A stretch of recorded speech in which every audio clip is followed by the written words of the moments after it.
Everybody, it's Ruthie with the Purple Backyard Farm. I have a project I'm working on. Hey, I'm always working on these projects. This is called my Everything Journal, and I am making a bunch of these. These are just little composition notebooks. Some might be big, small, just any kind of notebooks. And these I usually these are personal, so I don't really show them, but I decorate them and make them all different. And these help me grow in my spiritual life. I might journal something happening in my life. I might do a little Bible study, make some Bible notes. So I wanted to share this with you. But the thing I wanted to talk to you about, two things today. I'm going to show you my little stash of stuff here. I have some ribbons in here. I actually unrolled them from the roll, put them in this puff box, tissue box, and I have my scissors and my glue stick. Now, you don't have to spend $1 million to be a Bible journaler. You can junk journal, you got to make it work for you.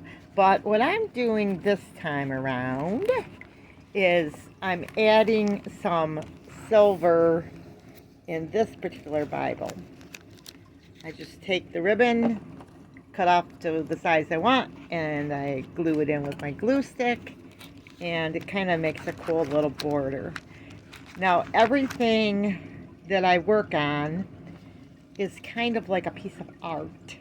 So by the time it's done, I want it like really fat and beautiful. I want that Bible read and all that before I pass it on to somebody else. So I kind of do like a traveling prayer journal. I don't know exactly what I would call it. Basically, what I do is I write study Bibles for people that miss the rapture. I'm a tribulation missionary, and you can too be one. So this particular Bible, I got it somewhere for free. I think for free. I may have paid for it. I don't know. But sometimes I pay for some if it's not too expensive. And so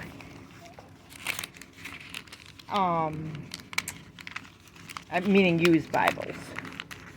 So, taking the glue apart here. So I'm decorating this. Now, whenever I talk with you guys, I want to give you a scripture, and let's start there. And today, I am going to talk to you all about 1 Timothy 5. And we're going to get right into it, and I think you're going to be blessed by this. It says, "Rebuke not an elder, but entreat him as a father, and the younger men as brethren, the elder women as mothers, the younger as sisters, with all purity. Honor widows that are widows indeed. But if any widow have children or nephews, let them learn first to show piety at home and to requite their parents. For this is good and acceptable before God." Okay, so we're supposed to take care of our families. "Now she that is a widow indeed and desolate trusteth in God, and continueth in supplications and prayers night and day. But she that liveth in pleasure is dead while she liveth." So, widows need to behave themselves. "And these things give in charge, that they may be blameless. But if any provide not for his own, and especially for those of his own house, he hath denied the faith, and is worse than an infidel," like someone that's not saved. I've wondered about that, about not keeping up with my housework. Hate to say that, but, we want to provide for our families. Okay, "Let not a widow be taken into the number under 80 years old, having been a wife of one man." Okay, so now they've got rules at this time. They didn't take care of just any widow, like in the church that they would like step in and take care of the widows, but only the ones that were like living godly. "She has to be well reported of for good works, if she hath brought up children, if she have lodged strangers, if she have washed the saints' feet, if she have relieved the afflicted, if she have diligently followed every good work." Okay, there's more that you can read about here. But every good work. That's what I want to focus on, this verse right here. And this is a good work that maybe as you pray, you can ask the Lord if you should be a part of it. So with that, this might be an encouragement to you. Now, I've got a lot going on in my life right now. My mama passed away last week, which I love Mom. I know she loved the Lord, and part of me working on Bibles is kind of like a continuation of maybe what my parents did, which one of the things that they did for the Lord was they printed Christian literature for 30 years. They printed like tracts and things like that. So, by making study Bibles for those people that are left behind, and even for people that before the rapture happens, they can study and work on them too. That's what I'm doing, that I feel like God has called me to do. So, all right, so it's like Christmas time, a lot's going on. I've got, I'm 61, and I'm saying that because I'm not a real young girl. I don't have small children at home. So in between the things that I do and my errands and whatever I have to do, I can work on my little Bible journals. Now I can go to like a store and say I can get some ribbons or whatever. I could decorate this entire Bible and read it and make notes and everything till next Christmas. I can buy things that say they have Thanksgiving things on sale. I can stick Thanksgiving things. I can stick Easter stuff. Anything I want in this Bible. Like, say they've got the clearance section. I can go through that. I can work on this all year long and read it and make my notes and everything. And then when I go to give it away, I could say it's Valentine's Day. This is the New Testament. It shouldn't take too long. It doesn't take that long to read your Bible. But if you have small children and things like that, you may not be reading your Bible as much as, say, someone that's retired, and like me, and I'm home.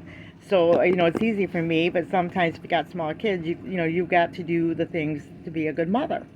So, I can work on this Bible all year long. I can make it nice, and then when I give it away, say it's Valentine's Day, I can just decorate the front for Valentine's Day. I could put a little necklace or a ring or stickers or whatever. I can put that on the front. Sometimes at Christmas time, I like to put like a little gift even, but I'm retired. So if I find things through the year, say I go to Dollar General and they've got like everything 90% off, it doesn't matter what time of the year it is, I can decorate, make all my little Bibles beautiful, and then give them away, decorate them. I could give them to people, like, say, I could actually like hand it to, say, a clerk in the store that I get to know, or a delivery person, or someone I know that I run into that's doing something. I could say, hey, I make these study Bibles. I want to give you one. And, so you always want to have a stack prepared to give other people. And you can just like work on them. And you can also, before you give them away, study all the scriptures, know it by heart. I could leave little notes. This one's about Joseph. I like to leave dates. This one I put in 7/20/23. So like everything can be different times. This is talking about, I think this is actually talking about something in Genesis 49. So, I can just tape in notes. I can tape in things. I have in the back of this Bible, usually I like to write it in the front. Got a little glue there. Pulling it through here. I wrote my letter, dear friend, if you find this Bible after the Christians are all gone, this letter should help.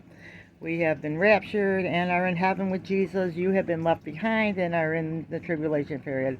The good news is you can ask Jesus into your heart, and they tell him about salvation, tell him about the mark of the beast, and that type of thing. You can pray about what you are to write to people if you decide to be a tribulation missionary and you decide that you want to make Bibles. But you can start working on Bibles, start collecting them, even let other people know that you're collecting them. You can sometimes you can write for free Bibles, Rescue Mission, Salvation Army, and things like that. Give away free Bibles. And you can buy them too. And I think the main thing, to be quite honest with you, is I have prayed for Bibles. And I'm telling you, I've gotten a lot of nice Bibles by praying for Bibles, and so it's just kind of an interesting thing. So you don't have to, God's my provider. He takes good care of me. So, but I will mention this. If you ever feel like led of the Lord, it's always best if you do it yourself, but if you, and that's not saying that if you don't do it yourself that you're bad or that you're wrong or anything, but if you feel led of the Lord, like maybe the Lord speaks to you and says, hey, send Ruthie some Bibles, you can email me at popobackyardfarm@gmail.com, and I'll show you where you can mail, a Bible to me. Sometimes people do that. I always say my favorite Bibles are the ones that are all written up and loved, but, whatever, that's up to you. Or if you have, like I said, start making Bibles for every other people. Like I said, good works. This is the good works, like a good work that you can do. And if you start now, you might have some to give next year at Christmas or at Valentine's Day or at Easter. And it's just a fun hobby. It's really relaxing, and I enjoy it, and I love it. And I turn all of my Bibles, because I'm an intercessor, so I turn all of my Bibles into a prayer Bible, a study Bible, all that. And I just work on them all at once. And it's just how I do. I do the same things with my journals. I like to make journals, and like I might write in this one today, I might set it aside and work in another one. Then when I get to this one, it might be 4 months later, and I read the notes that happened before. And it's a great testimony for me to go back and see something I wrote before. It's like, oh man, that's like I'm feeding myself all over again. So, I mean, whatever method it works for you. Some people, like my husband's, he's not an engineer, but he's kind of like that. Everything is in order. Me, everything is out of order. That's my order is out of order. And, God and I work together on keeping things in order, so it's for, to make things work. And it does work for me, because like I said, everybody operates a little different. But I'm still taking these apart. But I've got all kinds of pretty colors in here. I just scooped up a bunch of the different color ribbons, and I thought, I could do all kinds of fun things with this. It doesn't have to be an expensive hobby. You can make it work for you. You can put in all kinds of fun things. You can draw. My son went to school for graphic design, and he told me one time, just get like a coloring book or a book and just start practice drawing. After a while, you'll get better. So, don't have to be perfect, And you can even have like a party with other people and say, hey, let's come on over and we'll all decorate my Bibles and we'll talk the Word. Or, you can even invite people that don't know the Lord and say, come on over and decorate Bibles with me, and you can share the gospel with them. Everybody loves prophecy. Even people that won't hear anything about the Bible, you start talking about prophecy, they want to talk prophecy. That's what Hale Lindsey said, and I thought that was pretty cool. I've been watching a series that he has on Revelation, that my sister sent it to me, and it was like, oh, this is so good. So he's on YouTube talking Revelation, and he's got some good stuff on that one. So I have to keep listening to him over and over and over again, because there's like so much stuff there. But see, that was something that, I kick up my shoes, can decorate my little journals, take notes from Hale Lindsey in my journals, and then that's something I can do too. And if these are left behind after the rapture, somebody can enjoy reading real personal growth in my spiritual life from these too. So, hey, what does the Bible say? Our life, our open epistles.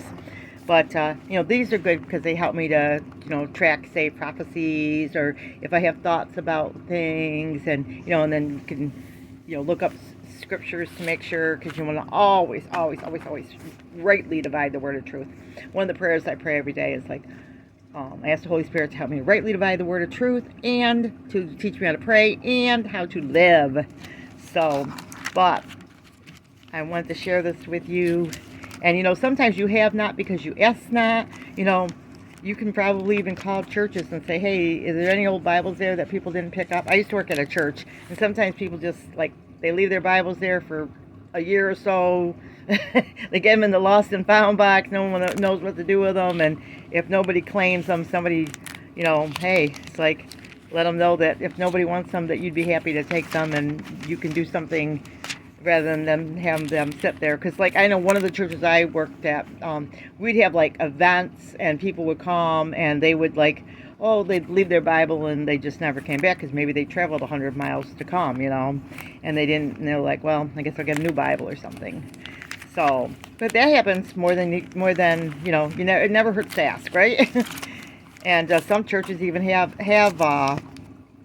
They might even have extra, or they have pew Bibles or something that they would, be happy to give you. So, but anyway, you have not because you ask not. So anyway, that's why I always ask, because maybe, I have had somebody, and it was really just touched me, because it was at a time when I was like praying about the direction of the Lord, and somebody sent me a Bible, and it was really meaningful to me, because it was like a time that I was praying and asking for direction. So it was a nice thing, like, so God uses all kinds of things. And so, like I said, it's just, the way it is. But anyway, it's more, my point of my video today is to say, do good works, whatever that is. You have to, you and God work it out. Sometimes if you start doing something, I've done this quite a few times in my life. They say it's easier to move a moving car than a stop car. You might start doing something and the Lord might say, no, no, no, no, this way, or no, no, no, this way, or no, no, no, this way, So the Lord will confirm and show you, and so, like I said, if you start up on the wrong path and your heart is in the right place, God will set you in the right path, because He's good about that, so. But anyway, this is how it looks on the side with this stuff, with the ribbon. And I just, like I said, I tried it a couple different ways. I tried to just like glue along here, glue the ribbon. I did a terrible thing. I taped one in. Don't tape.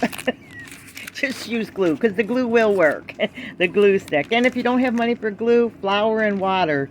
I come from a big family. When we were kids, Mama made paste. So, use what you have.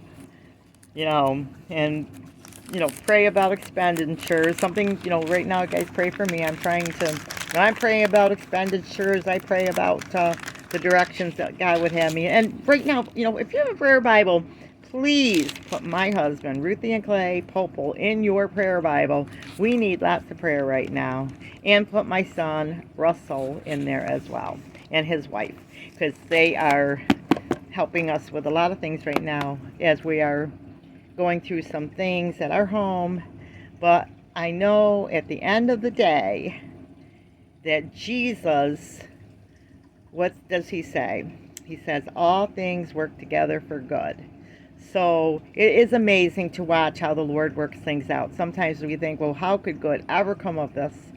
But we don't know. My sister told me that somebody got saved. I did not know this until, I think, a day or so ago, or day, I don't know. During Mama's stay, or I guess through the nursing home experience. And so sometimes, we don't know what the Lord has planned. But, and my mom, did pass away about, a week ago. So last Tuesday. So, and it's Tuesday today. So, all right, guys. Hope this gives you a great idea, some ideas for yourself and your family. Pray for us. We pray for you. I put in my little prayer Bibles, online friends. Sometimes if I know, if you have a channel, I might write your channel, and I just, I pray. And that's what, like I said, I'm an intercessor. So I do love to pray. If I had the delivery men here today, so I put them in. If I go to the store and I talk to a checkout girl, I write her name in. So I just pray for everyone. It's what I love to do, So anyway, God bless, and remember, big or small, you too can be a backyard farm. God bless.